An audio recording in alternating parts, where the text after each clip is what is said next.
Assalamualaikum warahmatullahi wabarakatuh. Kita sudah membahas rukun iman. Yang belum kita bahas itu adalah rukun iman yang keenam. Percaya pada takdir. Sebenarnya, uraian menyangkut takdir ini tidak dikenal pada masa Nabi. Para sahabat Nabi memahami takdir sebagai penyerahan diri pada Tuhan. Dan dalam arti penyerahan diri itu, mereka tidak bahas lagi apa sih takdir itu. Ada satu contoh yang paling bagus, itu antara lain diragakan oleh Sayyidina Umar. Sayyidina Umar tidak senang orang bicara takdir. Sebenarnya masa Nabi orang tidak bicara, masa Sayyidina Abu Bakar orang tidak bicara, pertengahan masa Sayyidina Umar sudah ada yang bicara takdir. Siapa yang bicara takdir di hadapan Sayyidina Umar? Sayyidina Umar marah, bahkan kalau perlu dia cambuk. Ini persoalan tidak perlu dibahas. Itu sikap Sayyidina Umar. Beliau memahami bahwa yang penting kita berusaha. Yang penting kita berusaha.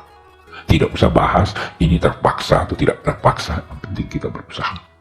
Karena itu sangat populer, sewaktu ada wabah, beliau akan ke Syam, ke Damaskus, beliau batalkan, tidak jadi. Sahabat Nabi yang lain, Abu Ubaidah Ibnul Jarrah, seorang panglima perang yang pandai mengatur siasat, waktu itu bertanya, kamu lari dari takdir, wahai Umar? Dia katakan, saya lari dari takdir menuju takdir yang lain. Tetapi waktu beliau terbunuh, ditikam, beliau berkata, wa kana qadarullahi qadaran maqdura. Yang ditakdirkan Allah itu tidak bisa kita mengelak dari. Coba lihat ya, itu yang dinamai oleh ulama-ulama sikap berserah diri pada Allah, berusaha, dan setelah ada hasil, ya ini sudah takdirnya Tuhan. Jadi saya ingin beri gambaran, Nabi dan sahabat-sahabat beliau itu tidak berbicara tentang takdir dalam arti tidak menjelaskannya, tidak mendiskusikannya dengan cara pendiskusian ulama-ulama al-kalam, para teolog. Bahkan pernah suatu ketika dari kubur, ini hadis diriwayatkan oleh Imam Muslim, bersumber dari Sayyidina Ali. Nabi bersabda, tidak ada seorang pun di antara kamu kecuali telah diketahui oleh Allah di mana tempatnya, di sorga atau di neraka. Semua Allah sudah tahu di mana tempatnya, di sorga atau di neraka. Nah, waktu Nabi menyampaikan itu, sahabat-sahabat bertanya, kalau begitu kita andalkan saja ini apa keputusan Tuhan. Semua kan sudah ditentukan.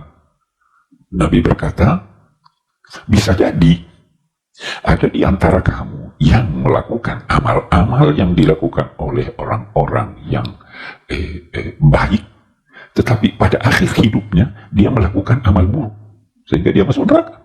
Bisa juga sebaliknya. Sahabat berkata, kalau begitu kita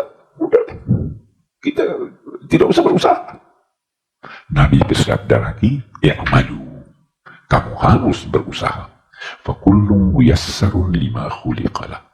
Semua akan dipermudah untuk melakukan apa yang sesuai dengan pengetahuan Allah itu. Baru Nabi baca, fa amma man a'ta wattaqa wa saddaqa bil husna fasanuyassiruhu lil yusra. Siapa yang mau memberi dan dia percaya pada kalimat tauhid al-husna, di situ artinya kalimat al-husna, kalimat tauhid, maka Allah akan mempermudah jalannya. Kita garis bawahi, kalau dia percaya ini. Tuhan mempermudah jalannya. Wa amma man bakhila wastaghna, adapun yang kikir, tidak mau percaya, dia juga dipermudah jalannya menuju ini. Waktu saya kuliah, ini yang kita pelajari. Syekh Abdul Halim Mahmud berkata, kalau kita baca hadis ini, awalnya seakan-akan faham fatalisme. Udah deh, serahkan aja sama Tuhan. Tetapi akhirnya kita disuruh kerja. Kalau begitu, pasti pekerjaan ini punya pengaruh terhadap sorga atau neraka. Betapapun saya ingin berkata bahwa pada masa Nabi dan sahabat-sahabat besar, ini masalah tidak pernah dibahas soal percaya pada takdir. Memang Al-Quran berbicara tentang takdir. Nabi menjelaskan bahwa salah satu dari rukun iman itu antu'mina biqadarihi khairihi wa syarrihi. Kamu harus percaya adanya takdir Allah yang baik dan yang buruk. Harus percaya. Tapi apa takdir? Pandangan mereka, kita tidak usah diskusikan apa itu. Yang penting kita percaya itu kalau sudah terjadi, dan sebelum terjadinya kita usaha. Oke, itu sikap sahabat. Tapi di buku ini dia katakan terjadi perubahan sejak meninggalnya Sayyidina Ali radhiyallahu anhu. Perubahan total. Terjadi perubahan sejak berkuasanya Muawiyah. Kita tahu dalam sejarah itu dikatakan bahwa kekhalifaan yang direstui Allah itu adalah 4 khalifah. Sayyidina Abu Bakar, Sayyidina Umar, Sayyidina Utsman, Sayyidina Ali. Ini sesudah itu tidak ada lagi kekhalifaan, yang ada kerajaan. Itu mulai dari Muawiyah itu sudah kerajaan. Oke, baik. Memang dalam sejarah terjadi konflik antara Sayyidina Ali dengan Muawiyah. Pada akhirnya, saya pernah jelaskan panjang lebar ini, pada akhirnya setelah Sayyidina Ali terbunuh, Sayyidina Hasan tidak ingin terjadi perpecahan dalam masyarakat, tidak ingin terjadi bunuh-membunuh, maka apa katanya? Saya tidak menuntut lagi, saya ingin mengakui Muawiyah sebagai khalifah dengan syarat-syarat ini. Cara lain, jangan jadikan anakmu sebagai penerus, karena itu kerajaan namanya. Ada orang-orang tentu yang tidak senang dengan itu. Karena sistemnya sistem kerajaan, maka terjadi kezaliman-kezaliman dalam masyarakat. Nah, ketika itu penguasa Umayyah ingin menggambarkan pada masyarakat bahwa apa yang terjadi ini diizinkan dan direstui Allah, karena itulah takdirnya. Itu Sayyidina Ali terbunuh, takdir Allah. Muawiyah jadi khalifah, itu takdir Allah. Tetapi dia artikan takdir Allah itu bukan sebagai izin Allah, tetapi restu Allah. Beda kan? Restunya ini. Jadi jangan marah sama saya. Ini Allah mau begitu. Bagaimana nanti ketetapan hukumnya? Bagaimana nanti sikap Allah? Lahir apa yang dinamakan irja, murji'ah. Orang-orang udah deh dibahas nanti di hari kemudian, tidak usah dulu salahkan ini, tidak usah salahkan itu.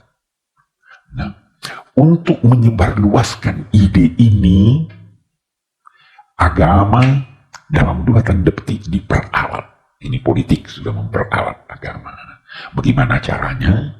Muawiyah yang ada di Damaskus mengirim surat kepada sahabat-sahabat Nabi yang ada di Medina, bertanya, apa doa Nabi habis sholat?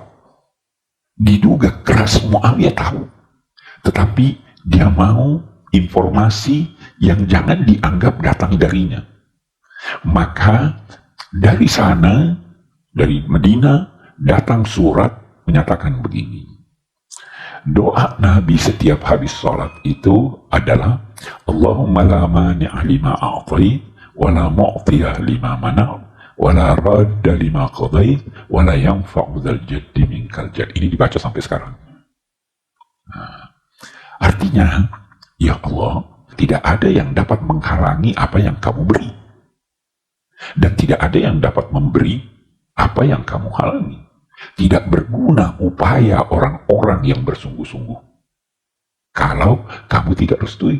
Oke, ini disebarkan tujuannya, Itu kehendak Allah memberi saya kekuasaan. Jangan salahkan saya. Ini disebarluaskan di masyarakat. Tentu saja ada orang yang tidak senang melihat penyelewengan, penganiayaan yang terjadi dalam masyarakat oleh penguasa ketika itu, berkata tidak ada takdir. Ini semua tanggung jawab manusia. Ya kan? Jadi ini sikap ekstrim juga. Tidak ada takdir. Itu orang yang pertama berkata begitu, Ma'badil Juhani. Orang tabi'in yang sangat-sangat terpercaya. Hati nuraninya tidak mengizinkan dia untuk menyatakan bahwa kezaliman yang dilakukan oleh siapapun itu restu Allah. Tetapi karena pandangan ini tadi berkata itu semua takdir Allah, tidak bisa dikatakan tidak ada takdir.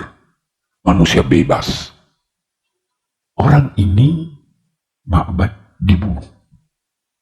Tapi kelihatannya dia terbunuh bukan karena pandangan tentang takdir, bahwa tidak ada takdir, tetapi karena itu berbau menentang politik pemerintah. Dari dulu itu ada. Tersebar ini tidak ada takdir, tidak ada takdir. Ini bilang takdir, ini bilang takdir. Dalam perjalanannya lahir lagi satu orang. Dia berkata begini, masa tidak ada takdir? Masa manusia bebas melakukan apa saja yang dia kehendaki? Maka dia berkata, takdir ada. Bertolak belakang dengan ini tadi. Inilah faham, inilah nanti yang berkembang lebih jauh dalam masyarakat, sehingga ada faham fatalisme, semua ditentukan oleh Allah. Ada faham qadariyah yang menyatakan manusia bebas menentukan segala sesuatu. Yang berkata manusia bebas melakukan segala sesuatu terasa oleh satu pihak bahwa ini menyita sebagian kuasa Tuhan. Ya, bebas, mana Tuhan? Yang berkata bahwa manusia ini ditentukan oleh Tuhan segalanya, itu berkata, kalau begitu kenapa kita disiksa? Ya kan? Nah, dalam perkembangannya lebih jauh dalam masyarakat, dalam perkembangannya dalam masyarakat, masing-masing mencari pembenaran dari ayat Quran dan hadis. Yang berkata bebas, manusia bebas, itu misalnya berpegang man syaa falyu'min wa man syaa falyakfur. Siapa mau beriman silakan beriman, siapa yang mau kafir silakan kafir. Ini Anda bebas. Yang berkata manusia tidak bebas, dia baca ayat wa ma tasyauna illa ayyasha Allah. Kamu tidak bisa berkehendak kecuali dikehendaki oleh Allah. Oh, ini kita tidak bisa apa-apa nih. Yang berkata bahwa manusia tidak punya kemampuan, dia baca ayat wallahu khalaqakum wa ma ta'malun. Allah menciptakan kamu, dan diartikan dan apa yang kamu kerjakan itu Allah ciptakan. Jadi masing-masing cari ayat. Lahir satu tokoh namanya Abul Hasan Al-Asy'ari. Ini nanti menjadi akidah Asy'ariyah. Akidah Asy'ariyah ini jalan tengah. Tapi walaupun demikian, ada ulama-ulama yang tidak setuju. Itu Ibnu Taimiyah itu mengkafirkan, ini sampai sekarang. Dalam sisi keagamaan semua punya pandangan yang berbeda-beda. Abul Hasan Al-Asy'ari berupaya mencari jalan tengah. Jalan tengahnya itu dinamai kasb. Kasb, usaha. Baik, mari kita lihat. Memang ada hal-hal yang dilakukan oleh manusia di mana hal itu tidak dalam kontrolnya. Ada orang gemetar, ya kan? Gemetar. Itu dia kuasai dirinya untuk gemetar. Di luar kontrol. Apa bedanya dengan orang yang gemetar tangannya dengan penari? Nah, lihat penari Bali itu. Sama atau beda itu? Sama-sama gemetar. Tetapi yang ini di luar kemampuan dia untuk mengontrolnya, yang itu Jadi ada dua. Bersin. Anda kuasa menahan bersin? Tidak. Anda kuasa mau bersin? Tidak bisa. Pernah alami itu? Hal-hal yang di luar kontrol kita, itu di bawah kuasa Allah. Tetapi saya bisa ambil gelas ini di bawah kontrol saya. Nah, yang di bawah kontrol saya, yang saya lakukan atas dasar kesadaran saya dan keinginan saya, itu yang dinamai kasb. La yu'akhidukumullahu billaghwi fi aymanikum walakin yu'akhidukum bima kasabat qulubukum. Kamu sumpah, bukan tujuan kamu bersumpah, tidak apa-apa. Yang Allah minta pertanggungan jawab kamu adalah amalan yang kamu lakukan dalam bentuk kasab, yakni yang kamu inginkan dan kamu maksudkan untuk melakukannya. Nah, jadi berarti, kata Imam Abu Hasan al-Asy'ari ini, yang berkata bahwa Tuhan menciptakan amal dan itu datangnya dari Tuhan benar pada sebagian. Denyut jantung Anda kuasai. Tidak, itu Tuhan punya. Tetapi yang berkata juga bahwa manusia bebas melakukan segala sesuatu yang dikehendakinya benar juga, tapi tidak semua juga. Nah, yang dituntut tanggung jawabnya itu adalah yang Anda lakukan dengan sengaja, yang Anda lakukan dengan maksud-maksud yang disadari oleh keinginan Anda.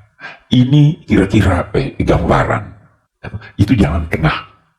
Jadi kita tidak berkata manusia bebas sebebas-bebasnya, tapi tidak juga berkata bahwa manusia segala kegiatannya ditentukan 100% oleh Allah Subhanahu wa Ta'ala.